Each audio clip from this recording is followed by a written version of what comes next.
नमस्कार दोस्तों, कैसे हैं आप लोग। हम तो ठीक हैं, बस जीवन चल रहा है और जीवन में उतार चढ़ाव हैं और बस इसी का मज़ा लिया जा रहा है और आशा करता हूं कि आप लोग भी इसी तरीके से जीवन जिए, क्योंकि संसार पूरा नकारात्मक चीज़ों का जाल है और इस नकारात्मक चीज़ों में हम छोटी छोटी खुशियाँ सकारात्मक कैसे कर सकते हैं, ये हमारे माइंडसेट और हमारे सोचने के तरीके पे डिपेंड करता है। तो आज कुछ ऐसा ही टॉपिक है कि जीवन में क्या सब चीज़ें पहले से ही तय हैं या जीवन हमारे अभी के कर्मों पे डिपेंड करती है, कि जो हम अभी कर्म कर रहे हैं उस पे डिपेंड करता है। तो मुझे लगता है ना कि जब एक आप रुमाल लो, रुमाल को एक किनारे से दूसरे किनारे पकड़ो, ठीक है। एक किनारा हो गया आपका जन्म और एक किनारा हो गया आपका मृत्यु, ठीक है। तो जब जन्म आप फिक्स नहीं कर सकते ना कि जन्म आपका कहाँ होगा या जन्म किससे होगा, जन्म कहाँ पे होगा, कितने टाइम होगा, इसके बारे में आपको बिल्कुल भी जानकारी नहीं है। तो जब जन्म आप तय नहीं कर सकते तो मृत्यु भी आप तय नहीं कर सकते।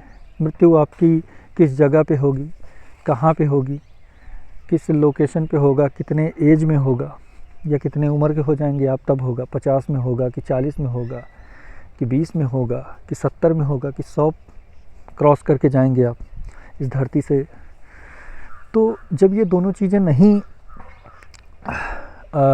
फिक्स हैं, ना जन्म अपने हाथ में है ना मृत्यु अपने हाथ में है, तो आप ये बताओ कि फिर बीच का जो जीवन बचा हुआ है, बीच का मतलब कि आपकी शादी कब होगी, आपको पैसे कब आएंगे, आपकी नौकरी कब होगी, आप अमीर कब बनोगे, आपका जीवन कब पूरी तरीके से बदल जाएगा और कब आपका जीवन अच्छे से ख़राब हो जाएगा या ख़राब से अच्छा हो जाएगा।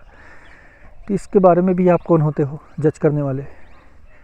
आप कौन होते हो इसके बारे में कि इसी समय मुझे ये चीज़ें मिल जाएंगी, इसी समय मुझे ये चीज़ें पर्याप्त चीज़ें मुझे इस तरीके से मिलेंगी, नहीं तय कर सकते ना आप। तो चीज़ें हैं, इस चीज़ को आप कभी भी डिसाइड नहीं कर सकते कि हम इस समय पे ये करेंगे तो हमें ये मिल जाएगा, इस चीज़ को करेंगे तो सफलता मिल जाएगा। तो मुझे लगता है सब प्रारब्ध है, सब नियति है। नियति ही आपको इस स्तर पे पहुंचाती है, इस चीज़ के लिए प्रेरणा देती है कि आप ये काम करिए, और वही नियति वही प्रारब्ध आपके भाग्य के अनुसार ही वो चीज़ें आपको मेहनत करवाई जाती हैं और मेहनत करने के बाद वो चीज़ें आपको प्राप्त होती हैं। तो मेरे हिसाब से ऐसा लगता है कि पहले से ही कुछ चीज़ें तय हैं, कुछ क्या आपके जीवन में 99% चीज़ें पहले से ही तय हैं और वही प्रारब्ध आपके कर्मों को बदलता है कि वो उसको देना होता है कुछ, जैसे नियति को कुछ देना होगा, तो वही चीज़ आपको बार बार वो मोटिवेट करेगी उस काम को करने के लिए। और जब वो आप काम करोगे तो उसी का फल आपको उसके अकॉर्डिंग मिलेगा।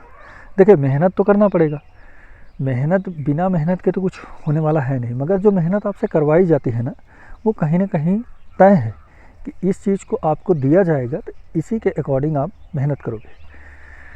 तो जैसे मेरा क्या था, मैं अपना एग्ज़ाम्पल बताता हूँ आपको। मैंने इंजीनियरिंग एंट्रेंस एग्ज़ाम का जब प्रिपरेशन किया था तो मैंने 1 ईयर प्रिपरेशन किया और फर्स्ट ईयर मैंने कोचिंग किए, पैसे लगाए काफ़ी, यहाँ तक कि मैं 2 कोचिंगें करता था, एक ट्यूशन भी करता था और मैं काफ़ी ज़्यादा मॉक टेस्ट दिया, मॉक पेपर भी सॉल्व किए। मगर वो चीज़ें मेरे लाइफ में जब मैं बहुत मेहनत करके गया तो रिज़ल्ट जो था ना वो पॉजिटिव चीज़ों में कन्वर्ट नहीं हुआ। जब रिज़ल्ट आया मेरा तो वो नेगेटिव आया, वो सकारात्मक नहीं हुआ। तो फिर मेरा दिमाग क्या हुआ ना कि पूरी तरीके से मैं टूट गया। मैंने कहा मैंने अपने कर्म तो बहुत कर दिए और मैंने मॉक टेस्ट भी लगाए, काफ़ी मेहनत किया, उसके बाद भी ये जीवन मेरा रिज़ल्ट जो है वो सकारात्मक नहीं आया। तो मुझे लगा कि मेरे घर में काफ़ी लोग परेशान हो गए, मेरे माता पिता, और काफ़ी लोग ये सोचे कि शायद इसने मेहनत नहीं किया होगा, शायद इससे कुछ कमी आ गई होगी। फिर बाद में वो चीज़ पता चला कि आप अपने तरीके से बहुत कुछ कर लो, बहुत मेहनत लगा दो, पूरी चीज़ें आप झोंक दो, मगर जो चीज़ें होनी है ना वही होगी। तो फिर कुछ हुआ नहीं, तो मैंने सोचा कि दूसरे साल क्यों ना प्रिपरेशन करें। अब देखिए यहीं पे नियति होता है, यहीं प्रारब्ध होता है। वो चाहते तो मुझे उस रास्ते से भटका के दूसरा रास्ता तय कर देते, मगर वो रास्ता तय नहीं हुआ, वो रास्ता तय नहीं हुआ और वो रास्ता अलग हुआ नहीं। वो फिर से मुझे मोटिवेट किया, नियति ही मुझे मोटिवेट की और दोबारा तैयारी करने के लिए मुझे मोटिवेट। उस साल मैंने ना कोचिंग किया, ना मैं कहीं ट्यूशन गया और सिर्फ अपने कमरे में बंद होकर पढ़ाई किया। जब मैं अपने कमरे में बंद होकर पढ़ाई किया तो मुझे एक अलग सी जो पॉजिटिव एनर्जी होती है ना, क्रिएट हुई मेरे अंदर। पॉजिटिव एनर्जी, सकारात्मक विचारधारा कि मैं अब खुद से मेहनत करूँगा, खुद ही खुद से सब चीज़ अचीव करूँगा। तो वो क्या हुआ कि जब हम वहाँ पे सब चीज़ पाने लगे, मतलब सब चीज़ मुझे वही चीज़ें मैं पुरानी फिर से अपनी दोहराई और कुछ चीज़ें मैंने परिवर्तित किया। अब जो मैं परिवर्तन कर रहा हूँ वो भी नियति का गेम है, अदरवाइज़ मैं पढ़ता ही ना। मेरा हो सकता है उस समय तबीयत ख़राब हो जाती, एग्ज़ाम टाइम में कुछ होता या एग्ज़ाम के पहले 6 महीना मेरा माइंडसेट चेंज होता, मैं नशा करने लगता या कहीं गलत संगति में पड़ जाता। मगर नियति को मुझे करवाना था, वो रिज़ल्ट सकारात्मक चीज़ों में बदलना था, इसलिए उन्होंने मुझे कंसंट्रेशन दिया कि मैं अपने पढ़ाई में फिर से तैयार हुआ, एक फेलियर के बाद भी। तो मैंने क्या किया कि फिर से मॉक टेस्ट देना तैयार किया और मॉक टेस्ट देना स्टार्ट किया और उसके बाद फिर मैं पढ़ाई करने लगा। और अगले साल क्या हुआ कि मेरा 2-3 एंट्रेंस एग्ज़ाम दिया मैंने, सब जगह नहीं निकला, मगर एक मेरा एंट्रेंस एग्ज़ाम मैं क्वालिफाई कर गया। तो फिर मुझे कॉलेज अलॉट हुआ। अब वो कॉलेज अलॉट हुआ केरला में। केरला में जब अलॉट हुआ मुझे, तो मैंने देखा कि जिस साल मैंने बहुत ज़्यादा प्रिपरेशन किया, बहुत ज़्यादा मेहनत किया, उस साल मेरा कुछ नहीं हुआ। और जिस साल मैंने कम मेहनत किया और प्रारब्ध था कि अब तुम्हें मिलना ही मिलना है, उस साल ये मिल गया। ठीक है, अब वो रिज़ल्ट आ गया सकारात्मक, मैं पास भी हो गया और मेरा दाखिला भी केरल में हो गया। तो इससे मैंने सीखा कि आप जिस चीज़ को बहुत प्रयास करते हो, बहुत मेहनत करते हो ना, वो चीज़ आपको मिलती नहीं है। और जब मिलना होगा, जब जिसका प्रारंभ बन जाए, जैसा समय बन जाएगा, वही चीज़ उस टाइम पे मिल जाएगी।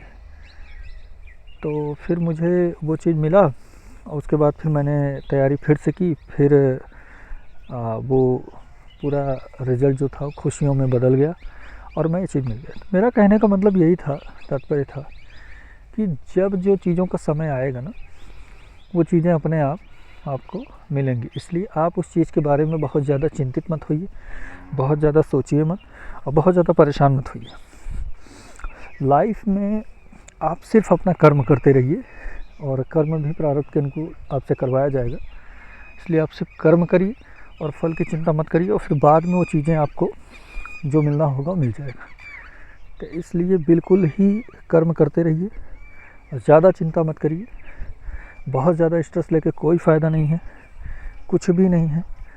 और सकारात्मक रहिए, मेहनत करते रहिए और जो आपके कर्मों के अनुकूल पिछले जन्मों का जो भी आपका अच्छा कर्म होगा उसके अनुकूल आपको रिज़ल्ट मिलेगा। थोड़ा टाइम लगेगा, धैर्य रखिए।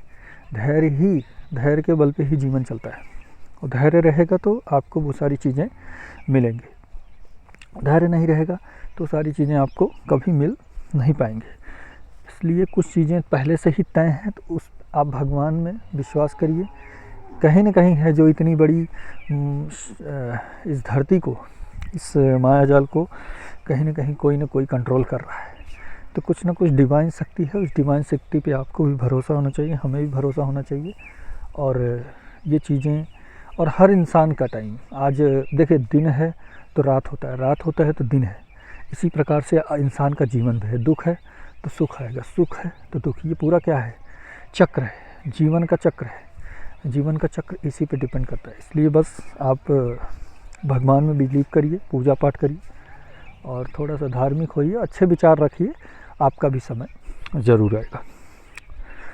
सो बस मैं अपनी बातों को यहीं विराम देता हूँ और हमेशा सकारात्मक रहिए और ज़िंदगी को जिए किसी को तकलीफ़ ना दीजिए, कोशिश करिए तो।